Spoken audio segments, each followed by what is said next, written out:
পার্বত্য এলাকায় শিক্ষার মান উন্নয়নে বান্দরবান সদরের রেসা এলাকায় স্বাস্থ্য ও পরিবার কল্যাণ মন্ত্রণালয়ের অর্থায়নে ৩০,৫৭,০০,০০০ টাকা ব্যয়ে নির্মিত হয় medical assistant training school mats. ৩ acre জায়গায় নির্মিত প্রতিষ্ঠানটিতে রয়েছে স্টাফ কোয়ার্টার, শিক্ষক ডরমেটরি, ছাত্রছাত্রীদের আবাসন ব্যবস্থা সহ নানা সুযোগ সুবিধা। ২০২৩ সালে নির্মাণ কাজ শেষ হলেও জনবল সংকট ও আসবাবপত্রের অভাবে এখনো চালু করা সম্ভব হয়নি প্রতিষ্ঠানটি। এতে অবহেলা অযত্নে নষ্ট হচ্ছে ভবনের ছাদ, দেয়ালের রং ও ইলেকট্রনিক্স যন্ত্রপাতি।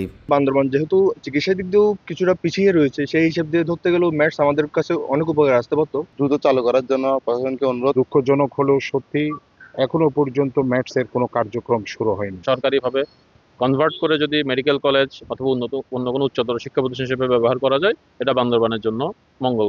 এলাকাবাসী ও শিক্ষার্থীদের ক্ষোভের মুখে দ্রুত প্রতিষ্ঠানটি চালুর ব্যাপারে পদক্ষেপ নেওয়ার কথা জানায় জেলা পরিষদ।